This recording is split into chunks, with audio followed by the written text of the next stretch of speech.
patrol boat was speeding along, the water slapping loudly against its hull. I was about to pull out my canteen for a drink when the whole boat suddenly lurched hard to the left. It caught me off guard, and my canteen flew out of my hand, clattering loudly as it hit the deck. I lost my balance, fell flat on my ass, and my face slammed into the iron railing, instantly filling my mouth with a salty, metallic taste. Before I could even get up, the boat started shaking violently like some giant drill was hammering us from below. Then I saw something I'll never forget for the rest of my life. Right in the middle of the patrol boat, around the engine hatch, a massive gray-black mass burst through the water. It looked like the back of some enormous stone creature, dull gray in color, covered in absurdly thick shell. That shell was rough, pitted all over with dents and scars, like the armor plating of an old tank, and it reeked of riverbed mud. The thing had terrifying strength. It just shoved the boat's bottom upward with brute force. I felt the steel plates under my feet scream, that screeching sound of metal twisting and snapping piercing my ears. Within seconds, this multi-ton steel patrol boat was lifted clean into the air by the monster. I grabbed the railing and looked down. The hull was completely clear of the water, the propellers spinning uselessly, kicking up a spray of white foam. The air suddenly reeked of gasoline, mixed with the stench of churned up mud. I saw water droplets popping and sizzling on the engine cover. The whole boat wobbled in midair for a moment, then crashed back into the water like a heavy stone. A wave slammed onto the deck, soaking my clothes. I wiped the water from my face and looked toward the bow. The guy who'd been standing there was gone. Only two massive bubbles churned on the surface, and then the river was just a murky mess of mud. Nothing left to see. The gray-black creature's back flickered beneath the water for a second, then slowly sank, leaving behind a wide ring of ripples. I lay on the swaying deck, my ears ringing, my mind a jumbled mess. I remember the scene at the dock before we set off, picking up gear. The sun was blazing, and old Bob was cussing up a storm as he loaded ammo boxes onto the boat. He had a loud voice, grumbling that all the fish in the river had died off lately, and even the crocodiles that usually strutted around were nowhere to be seen. I figured he was just blowing off steam. Old soldiers always find something to bitch about. I stood at the edge of the dock and glanced down at the water. A strange smell drifted off the river, sharp and pungent, like rusty iron and mud mixed together. It hit my nose and made me want to sneeze. I stared at the water for a while and noticed the waves were acting weird. Normally, waves follow the wind, but that day they were moving against the current, slow and sluggish, like some massive hunk of flesh was crawling underneath. Old Bob came over and slapped me on the shoulder, telling me to get on the boat and stop gawking. Looking back now, we should have realized something was off about this place. The patrol boat's two engines roared to life, so loud they made the soles of my feet tingle. We were heading to an outpost upstream to deliver supplies, and the deck was piled high with wooden crates. I sat at the stern, clutching my rifle, my eyes fixed on the reflection in the water. The boat was moving fast, the old forests on both sides blurring past. When we passed a particularly dense patch of woods, all the birds suddenly took off at once, a huge flapping cloud. The water turned as smooth as glass, not a breath of wind. I saw a massive shadow beneath the surface, a dark, enormous mass that looked longer than our patrol boat. That shadow was getting closer. I opened my mouth to yell at the captain to slow down, but then a dull thud came from the steel plates under my feet. It was a solid, heavy sound like someone underwater had swung a giant sledgehammer and slammed it into our hull. The whole boat shuddered, and I swayed with it, nearly dropping my rifle into the water. That impact felt thick and heavy. It wasn't like hitting a rock or a log. It was like hitting a living, rock-hard monster. I gripped the railing so hard my knuckles turned white. The dark shape underwater veered slightly and slid past our hull again. I felt a chill crawl from the soles of my feet straight up to the back of my skull. I gripped the iron railing tightly, though it was already a bit loose, and sweat soaked the handle of my gun. Just as I steadied myself, the force hit again. This time it came harder, no longer bothering to hide. The entire starboard side of the patrol boat let out a loud bang, like a truck at full throttle slamming into its waist. The boat lurched violently to the left, tilting at a terrifying angle, and the unsecured supply crates on the deck slid into the water with a whoosh. Old Bob was shouting from the cockpit, but I couldn't make out what he was saying. A massive wave suddenly exploded on the water's surface, and that back covered in gray-black carapace emerged again. This time it didn't sink right away, but moved swiftly along the side of our boat. I saw its thick scales glinting with a metallic coldness in the sunlight, some green algae clinging to them. The gunner at the bow finally snapped to action, yelling as he pulled the bolt. The twin-mounted heavy machine gun began spewing a furious stream of fire. Every bullet that hit the monster's back kicked up a shower of bright sparks. The sound was like hammering on iron plates, a pounding that felt like my head was splitting open. I saw the powerful rounds blast off several pieces of its carapace, revealing thick, gray cement-like muscle underneath. Those muscles twitched in the sunlight, looking utterly disgusting. But the thing didn't seem to feel pain. It showed no sign of backing off. It lunged along the side of the boat, half its body pressing onto the deck. At that moment, I was only a few meters away, and I could clearly see its massive mouth. The mouth was bizarrely shaped, splitting left and right into 4 flaps, each edge lined with dense, sharp teeth. The teeth were a stark white, resembling the large saw blades carpenters use. The monster suddenly opened its mouth like a hydraulic clamp and bit down on the heavy machine gun mount at the bow. I heard a particularly harsh screech, the sound of thick steel being crushed and deformed. That several hundred-pound machine gun was as fragile as a soda can in its jaws. The gunner was still frantically pulling the trigger, but he couldn't wrench the gun free from the monster's grip. The monster then yanked backward with force. Its neck, if you could call it that, bulged with muscle as it strained. Then came a loud metallic snap. I saw the entire reinforced steel plate at the bow torn off by the creature. The gunner, still clutching the handles, was dragged along with the shattered steel and the machine gun into the murky river water. He didn't even have time to scream as he hit the water. I only saw a big cloud of mud and a few shattered bubbles rise to the surface. Then, the patrol boat, now unbalanced, began to take on water through the gaping hole at the bow. The river, mixed with the smell of paint, surged around my feet, chilling me to the bone. I raised my rifle and fired repeatedly at the dark shadow that hadn't fully submerged. Bullets ricocheted off its carapace in all directions. One nearly bounced back and hit my head. I heard it was passed in the air. Old Bob rushed out of the cockpit, also holding a gun, firing as he ran toward me. His shoes slapped against the water pooling on the deck. The monster rolled underwater, and I saw its long tail sweep beneath the surface. The force of that sweep was absurd, smashing our remaining lifeboat into splinters. Wood fragments floated everywhere on the river. I felt the deck sinking beneath my feet, the whole boat tilting to the right.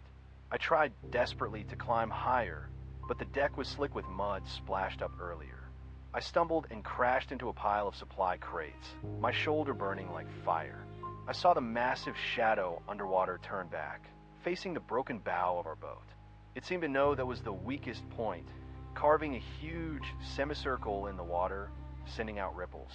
Old Bob shouted at me at the top of his lungs to grab a grenade.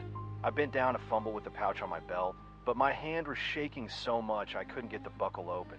The sound of metal clanging still echoed in my ears. I knew that thing was right beneath us, drilling under the thin steel plates. I could feel the vibrations from the hull, each impact like death knocking at the door. I finally opened the bag and grabbed a round object. I stared at the churning muddy water, waiting for that gray-black back to surface again. The wind was howling, messing up my hair, and my mouth was full of that bitter gasoline taste. The shadow beneath the water slowed down, as if searching for a better position to launch a final strike. I knew that if it rammed us one more time, this boat would completely fall apart, turning into a pile of scrap metal sinking to the riverbed. The dark figure flickered underwater and slowly sank into the deepest part of the river. The surface suddenly fell dead silent. Aside from the damaged engine still sputtering with that weird putt-putt sound, the only noise was the water slapping against the hull. I slumped onto the deck, gasping for air, sweat dripping into my eyes and stinging like hell. Old Bob wiped the mud off his face and stumbled over. He looked at the empty bow, then at the still bubbling water, muttering to himself that it might be some oversized sturgeon from somewhere, or an accidental encounter. Hearing that, the rest of us relaxed our tense shoulders a bit. We crouched in a shaky cabin, frantically bailing water with basins and buckets, trying to keep this wreck afloat a little longer. I sat there, eyes fixed on the water. Then a few broken scales floated up, leftovers from the heavy machine gun fire. I reached into the water and grabbed one. It felt ice cold, much heavier than ordinary stone. I flipped it over, and the edge was as thin as a razor, nearly slicing my finger. I set the fragment on the deck, planning to grab something to store it in. That's when I noticed something strange. That piece of scale, after touching the water on deck, started slowly moving across the steel. It crept along like a shell-less snail. I leaned in and saw a gray, sticky liquid oozing from its underside. That liquid seemed alive, seeping into the deck's cracks and heading toward the bilge. The liquid smelled strongly of dead fish, with an indescribable sickly sweetness. I kicked the scale, but it was stuck fast to the steel plate. I stomped with my boot, but it wouldn't budge. From the cabin came a drip, drip sound, water leaking into the hole. But the drips sounded thick, not like watery liquid, more like some viscous glue falling. Old Bob was still fiddling with the broken radio, grumbling that all signals were dead. I looked down at the puddle by my feet and noticed a thin layer of gray foam floating on the surface, slowly gathering along the scratches left by the monster. Not a single insect chirped in the surrounding woods, just that spine-chilling silence. I gripped my rifle tighter, and that cold feeling crept up my back again. I felt like something under the river was watching us, that it hadn't gone far. It might just be waiting for that gray liquid to seep into every crack of our hull.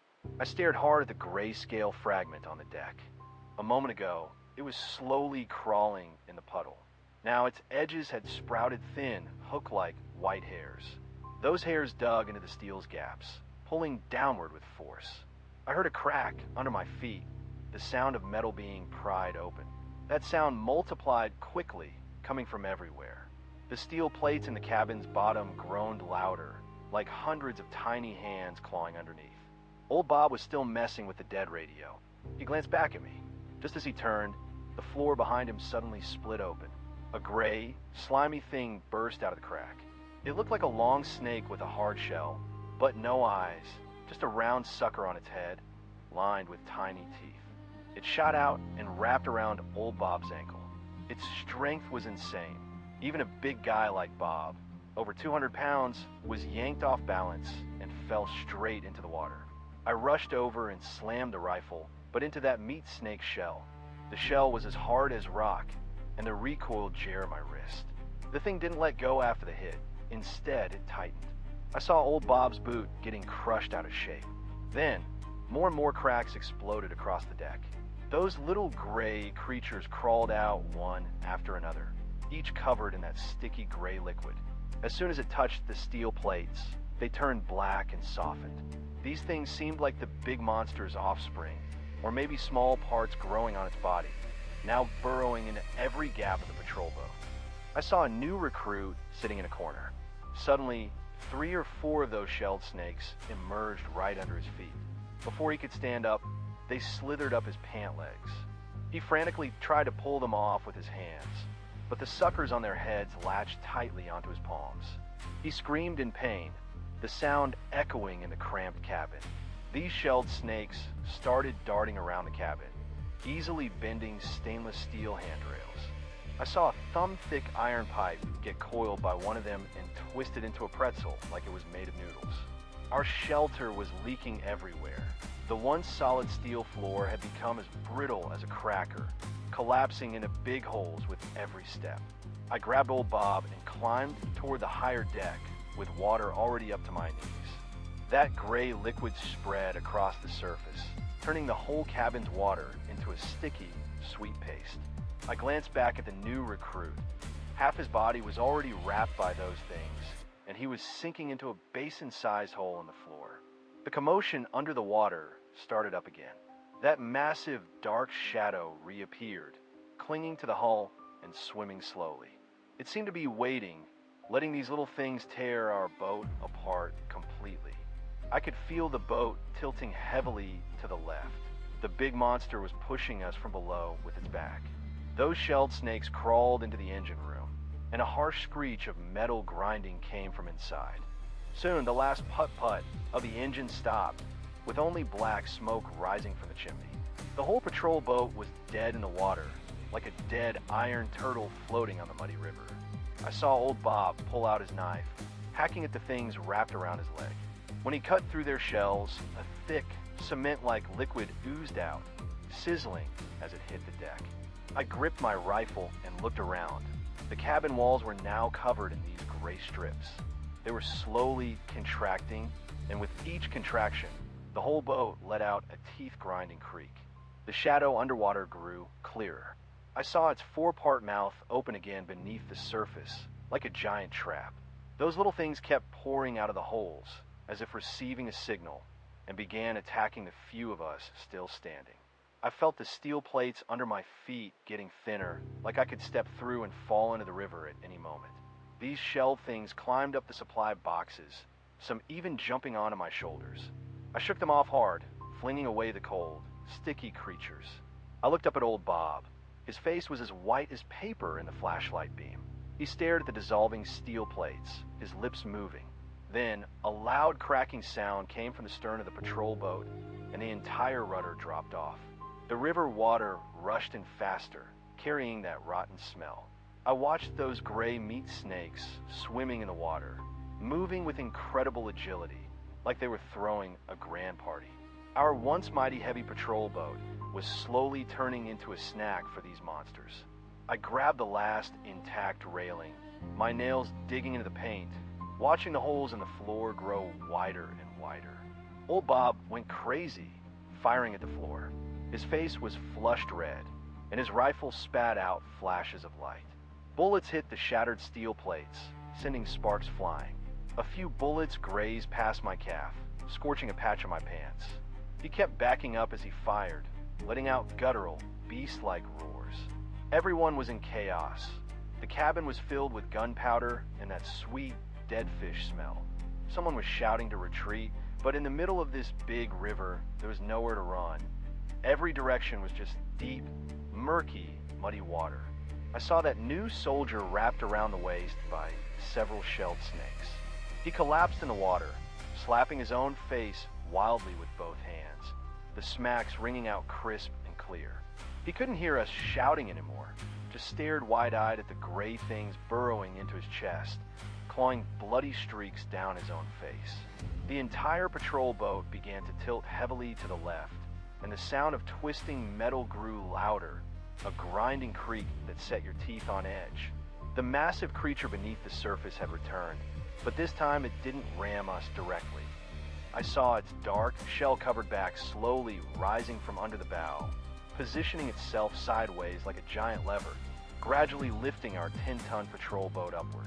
It was trying to flip us over completely, like turning a helpless turtle on its back in the river. The water that had pooled in the cabin suddenly surged to the left, rising past old Bob's waist. I clung desperately to a handrail that was about to snap, my toes digging into the grooves on the deck, practically hanging there. I glanced down at the marks where bullets had struck the creature's shell. Only a few fragments had chipped off, but it was useless. I looked toward the stern, where 2 spare barrels of aviation fuel were strapped down. Their red bodies stood out vividly in the flickering light. I shouted at old Bob, telling him to get everyone to the right side. I realized that bullets were nothing but a tickle to this monster. Only the force of an explosion could work. I slung my rifle over my back and crawled toward the stern on all fours. The gray slime on the deck was treacherously slippery, and every inch I moved took immense effort. The shell-covered serpents were still darting around under my feet. I stomped one flat with my heel, and its cement-like gray juice splattered all over my pant leg. Finally, I reached the fuel barrels. Their metal surfaces were ice cold. I told the remaining men that the moment the boat flipped, they had to jump hard to the right, as far as they could. I planned to wait until the monster opened its four-part mouth, then shove both fuel barrels, along with a live grenade, into its throat, which looked like a hydraulic clamp. The plan sounded incredibly stupid, almost suicidal, but I had no other choice. With trembling hands, I untied the nylon ropes securing the barrels. My palms were so sweaty and slick that it took several tries to grip the metal handle. I pulled 2 grenades from my pack and taped them tightly to the barrel lids. The pull rings were right next to my fingers, and I could feel my knuckles shaking, nearly losing hold of the small rings. Old Bob was on the starboard side, desperately dragging a terrified rookie. He looked back at me. I saw his eyes bloodshot, the skin on his face twitching. The boat's tilt had passed 30 degrees, and debris was sliding into the water with a clatter. I pressed my back against the last dry section of the cabin wall, clutching the 2 fuel barrels, my eyes fixed on the churning river surface. The monster's massive head was just below the bow, slowly rising. I could feel the immense physical force, the steel plates of the hull deforming under the pressure of its back. I opened my mouth wide, breathing in the gasoline-laden air, my fingers locked around the grenade rings. If it rose just a little more, if that huge mouth appeared, I would have to charge. I heard old Bob shouting a count. 1, 2, 3. Each shout made my heart pound violently. The sound of grinding metal was right in my ears. I knew that once the boat flipped, the giant thing underwater would open its mouth, waiting for us to fall in. I hoisted the barrels to chest level, kicked off hard, and used the boat's tilt to launch myself toward the broken gap at the bow. My fingers slipped through the 2 cold metal rings. I stared down at the murky, bottomless water and the slowly splitting gray-black shadow below. There was no light, only endless menace and a nauseating stench. I had no time to think about anything else. I just fixed my gaze on that spot. The moment its mouth appeared, I would hurl this mixture of gunpowder and gasoline straight down its throat. I gripped the 2 heavy barrels tightly, the steel deck beneath me nearly vertical. Old Bob let out a roar as he grabbed the paralyzed rookie and leaped into the water to the right. The instant they hit the water, the patrol boat let out a final series of sharp cracks, the sound of every chassis support snapping. The monster's enormous back, like an unstoppable hydraulic press, forced the 10-ton steel boat over completely. Using the momentum of that flip, I slid across the deck to the battered bow. In that instant, I was suspended in midair, staring straight down. The river exploded, and the massive creature lurking beneath finally revealed itself. Its head was as big as a round table, covered in gray-black calluses and pits. Its 4-part mouth gaped open, revealing rows of bone teeth like steel saws. A thick, moldy stench slammed into my face, stinging my eyes shut. I saw several gray, fleshy pillars churning deep in its throat, as if waiting for prey to drop in. Gritting my teeth, I yanked back with 2 fingers, pulling the rings off the 2 grenades. I felt the numb thud of the safety levers snapping against my hand. With all my strength, I kicked the bundled fuel canister straight into that 4-part mouth. The canister tumbled through the air and landed squarely among the writhing pillars. The monster reacted fast, snapping its 4 jaws shut like a giant vise, clamping down on the canister. I saw the metal skin of the canister buckle under its teeth, red paint cracking like tiny snakes. At that moment, I crashed into the water. The cold, murky river flooded my ears and nose. Before I could surface, a dull thud echoed from the depths. It was heavy, rattling every bone in my body. Then a blinding red light exploded underwater. With a deafening roar, the water erupted as if a massive bomb had been planted. Tens of tons of river water, laced with flames, shot into the sky. I felt like a sledgehammer had slammed into my back, the shock wave hurling me away. I watched the overturned patrol boat shatter into pieces in the fireball, giant steel plates flying through the air like paper. The monster's body lurched upward from the blast. A chunk of its armor, thick as tank plating, was blown off, revealing gray-white, smoking flesh. It let out a screech like nails on a chalkboard, piercing and sharp, rattling my skull underwater. It thrashed wildly, its massive tail slapping the surface, pulverizing the floating wooden crates into splinters. I paddled frantically, trying to get away from the churning black shape. The water was covered in burning gasoline, red flames darting across the dark river. I saw that one of the monster's jaw sections had been blown off. The remaining 3 opened and closed uselessly.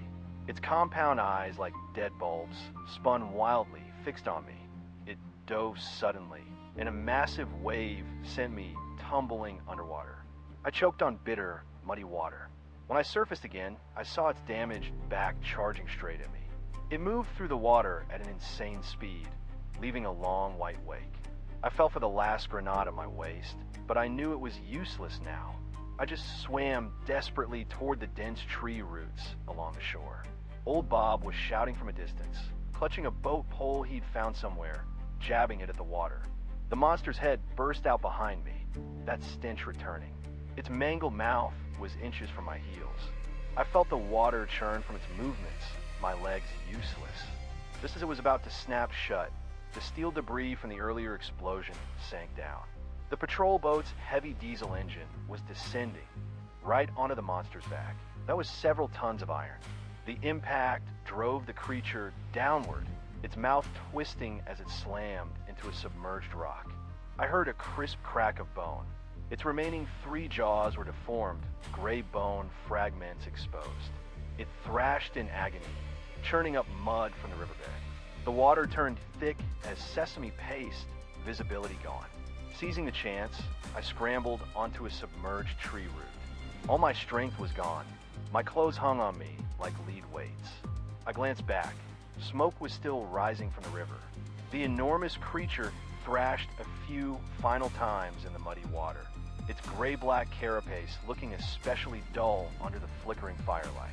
Gradually, it fell still, its massive body drifting downstream with the swift current like a dead ship.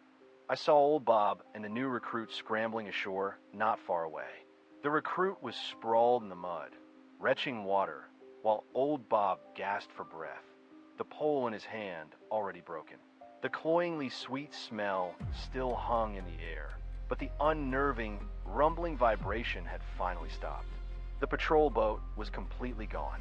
Only scattered planks and a few red paint barrels drifted slowly away on the river. The flames gradually died down, plunging the surroundings back into darkness. I looked down at my hands. My palms were crisscrossed with cuts from torn metal, smeared with gray slime and mud that wouldn't wipe clean. I slumped against a tree root, watching the huge, dark shape slowly vanish into the distant gloom. The commotion beneath the river seemed to have subsided, but I could still feel the soil trembling faintly under my feet. It wasn't the sound of water. It was something deeper, farther away, moving below. I didn't dare make a sound, just gripped the wet tree root tightly, holding my breath. Clutching a piece of rotten wood, I stumbled through the muddy shallows onto the bank. Dawn was approaching.